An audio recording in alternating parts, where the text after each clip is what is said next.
বাড়িতে কয়েকজন আত্মীয় এসেছে, একটু ভালো করে বাজার করতে হবে। এদিকে মাসের শেষ, হরিসাধনের পকেটের টান। ছেলেকে আড়ালে ডেকে বললেন, কিছু টাকা লাগবে রজত, বাড়িতে 3 জন গেস্ট আছে। বিরক্তি রজতের গলায়। মাসের প্রথম দিনে মাইনে পেয়ে হিসেব করে তোমার হাতে মাসের খরচের টাকা ধরিয়ে দিয়েছিলাম, তাতেও কুলোতে পারলে না। এভাবে খরচ করলে তো আমি জোগাতে পারবো না। না না, মানে ওই টাকাতেই আমি টেনে টুনে চালানোর চেষ্টা করি, তবে কোনো মাসে একটু আত্মীয় স্বজন বেশি এলে কুলোতে পারি না। কুলোতে পারি না বললে তো চলবে না বাবা, অন্যান্য দিনের খরচ কমিয়ে সামাল দিতে হবে। আমার কাছে তো আর টাকার গাছ নেই যে নাড়ালেই টাকা পড়বে। অপমানিত হরিসাধন আর কিছু না বলে চলে যাচ্ছিলেন। রজত ডাকলো, দাঁড়াও দিচ্ছি, তবে মনে রাখবে এমনটা যেন প্রতি মাসে না হয়। এত কথার পর ছেলের কাছে হাত পেতে টাকা নিতে লজ্জায় কুঁকড়ে যাচ্ছিলেন হরিসাধন। কিন্তু আত্মীয়দের যথাযথ আপ্যায়ন করতে হবে, বাধ্য হয়ে টাকা নিতে হলো।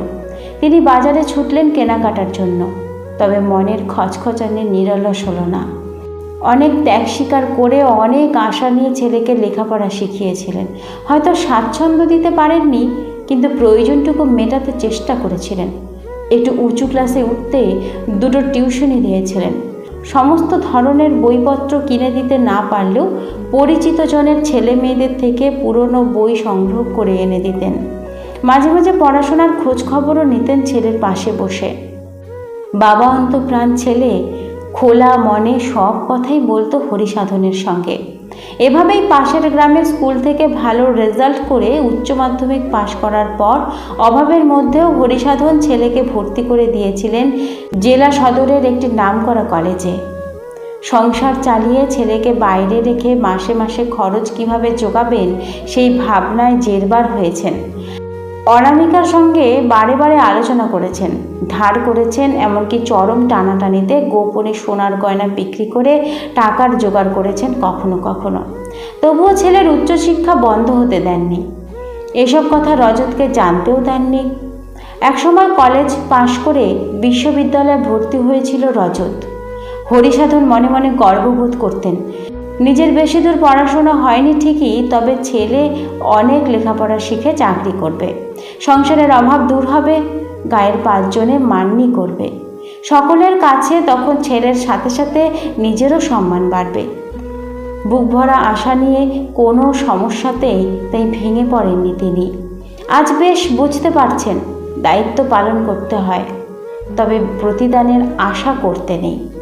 দরকার মতো বাজার করে নিয়ে ফিরে এলেন হরিসাধন। আজ সারা দিন ওনারা তাদের বাড়িতে থেকে পরদিন সকালে চলে যাবেন। সুতরাং আজ ওদের আপ্যায়নে অনামিকার উপরে ভীষণ চাপ পড়বে। আগে তবু সৌমি ছিল, গত বছর তার বিয়ে হয়ে যাওয়ার পর থেকে সংসারের চাপ পুরোপুরি অনামিকার উপর। মাস 6 আগে চিত্রা যদিও ছেলের বউ হয়ে এ বাড়িতে এসেছে, তবে সে থাকা আর না থাকা দুই সমান। অনামিকার কোনো অসুবিধা হয় না। সারা দিনে অনামিকাকে একটুও সাহায্য করতে এগিয়ে আসে না। নিজের ঘরে বসে সারাক্ষণ মোবাইল আর টিভি। হরিসাধন চুপি চুপি জিজ্ঞেস করলেন, অনু, রজতের অফিসের ভাত আজ সময় মতো দিতে পারবে তো? ওকে আজ একটু বাইরে খেয়ে নিতে বললে হয় না? দ্বিধান্বিত হরিসাধন চুপ করে রইলেন। অনামিকা বুঝতে পেরে বললেন, দেখি না, একবার বলে। তুমি বরং প্রেশার কুকারে ওর জন্যে ভাত আর আলু সিদ্ধ বসিয়ে দাও, তারপর 1 পিস মাছ ভেজে দেবে। ও তো আবার ডাল ছাড়া শুকনো ভাত খেতে পারে না। এত তাড়াহুড়ো করে কি সব কিছু সম্ভব হবে? কি যে করি। এক কাজ করলে হয় না, বৌমাকে একবার ডেকে নাও না, রজতের অফিসের ভাতটা আজ না হয় সেই করে দিত। একটু থমকালেন অনামিকা, তারপর বললেন, থাক, রজতকে হোটেলে খেতে হবে না, বৌমাকেও ডাকতে হবে না, আমি নিজেই কষ্ট করে হলেও রান্না করে দেব। হরিসাধন কিছু না বলে চলে গেলেন। মাসখানেক পরের ঘটনা। অফিস থেকে ফিরে চা খেতে খেতে রজত বলল, মা, এভাবে প্রতিদিন এতটা রাস্তা জার্নি করে অফিস করা আমার পক্ষে কষ্টকর হয়ে যাচ্ছে, তাই অফিসের কাছে একটা ভাড়া বাড়ি ঠিক করেছি। ভেবেছি সামনের মাসে চিত্রাকে দিয়ে সেখানেই চলে যাব। অনামিকা খানিকটা চুপ থেকে বললেন, চলে যাবি? বাড়ি থেকে অফিস তো খুব দূরে নয়, তাছাড়া আমি তো সময়ে রান্নাবান্না করে দিই। চিন্তা করো না, মাসে একবার করে এখানে আসবো। না, আসলে বৌমা তো কোনোদিন রান্নাবান্না করেনি, তোকে সময়ে অফিসে ভাত দিতে পারবে তো? ও পারবে বলেছে, কোনো অসুবিধা হবে না। অনামিকা মাথা নেড়ে বোঝালেন, তাহলে ঠিক আছে। অনামিকা রাত্রে হরিসাধনের কানে দিলেন কথাটা। তিনি শুনলেও কোনো উত্তর দিলেন না। একসময় যে এটাই হবে তা জানা ছিল, তবে এত তাড়াতাড়ি হবে সেটা জানা ছিল না। ভেবেছিলেন নাতি নাতনির লেখাপড়া শেখার সময় এমনটা ঘটতে পারে, কিন্তু তার অনেক আগেই ঘটে গেল। পরের মাসে ভাড়া বাড়িতে উঠে গেছে রজতরা। সেখানে সারা দিন একা একা থেকে বোর হয়ে যাচ্ছে চিত্রা। কেমন যেন দম বন্ধ করা অবস্থা। তবুও সে খুশি হলো এই ভেবে যে সংসারে সবার খরচ একা রজতকে দিতে হচ্ছে না। ফলে টাকা সেভ করে কিছুটা লোন নিয়ে শিগগির একটা ফ্ল্যাট কিনে নেওয়ার পরিকল্পনা আছে তাদের। শুধু একটু সময়ের অপেক্ষা। মাস ছয়েক পরে একদিন রজত বাড়িতে এসেছে। এ কথা সে কথার পর শোনালো, মা, চিত্রা কনসেপ্ট করেছে, ডাক্তার দেখিয়েছিলাম, তিনি একদম বেড রেস্টের অ্যাডভাইস দিয়েছেন। তাই বলছিলাম এই সময় তুমি যদি আমার কাছে একটু থাকতে। আমি? এখানে তোর বাবা আছে, সামান্য হলেও চাষবাস আছে, কিভাবে যাই বলতো? বাবার তো আর আমার মতো অফিস নেই যে সকালেই ভাত চাই। তাছাড়া বাবা তো রান্না করতে পারে, দুপুরে যখন হোক দুটো ফুটিয়ে নিলেই হলো। তুইও তো দুপুরে অফিস ক্যান্টিনে খেয়ে চালিয়ে দিতে পারিস বাবা, রাত্রে নিজের মতো যা হোক দুটো রান্না করে নিলেই হলো। আমার একার হলে যা হোক করে চালিয়ে নিতাম, কিন্তু চিত্রা আছে। তাছাড়া দিনের পর দিন এভাবে চলে না মা, তুমি চলো আমার কাছে।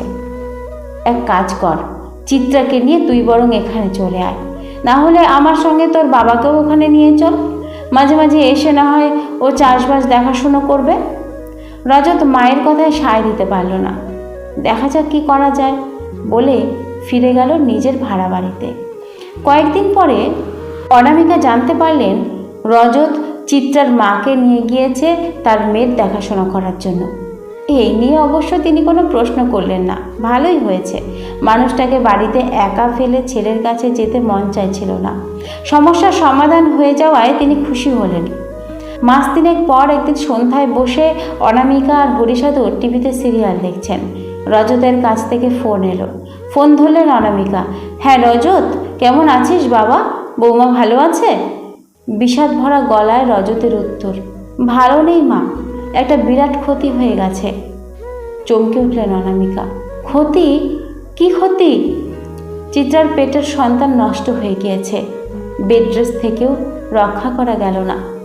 তৎক্ষণাৎ কোনো উত্তর দিতে পারলেন না অনামিকা। ভীষণ কষ্ট পেলেন। বংশের উত্তরাধিকারী এভাবে নিঃশব্দে চলে যাবে ভাবতে পারেননি। বললেন, বৌমা এখন তাহলে কোথায় আছে? ও খুব মুষড়ে পড়েছে, আজই ওকে শাশুড়ির সঙ্গে বাপের বাড়িতে পাঠিয়ে দিয়েছি, একটু ধাতস্থ হলে ফিরে আসবে, ততদিন পর্যন্ত আমি একাই চালিয়ে নেব। তোকে অত কষ্ট করতে হবে না বাবা, তুই এখন আগের মতো বাড়ি থেকে যাতায়াত কর, আমি রান্না করে দেব, তাহলে সময় দুটো খেয়ে যেতে পারবি। ঠিক আছে, ভেবে দেখছি। খুব খারাপ লাগছে। মন খারাপ করিস না, এ সময় একা একা থাকলে বেশি মন খারাপ হবে, কিছু না ভেবে তুই এখানে চলে আয়। আর ভাবতে পারল না রজত, বলল, তাই হবে। কাল তাহলে অফিস করে তোমাদের কাছে চলে যাব। ভাবছি চিত্রাকেও ভাড়া বাড়িতে না এনে তোমাদের কাছে ফিরিয়ে নিয়ে যাব। এখন আপাতত ভাড়া বাড়ি ছেড়ে দেব। তাই কর তবে, এই নিয়ে কিছু ভাবিস না, আমাদের কোনো অসুবিধা হবে না। মায়ের সঙ্গে কথা বলে কিছুটা হালকা হলো রজত। সন্তানের বিপদের সময়ে মায়ের যে বড় ত্রাতা আর কেউ হয় না।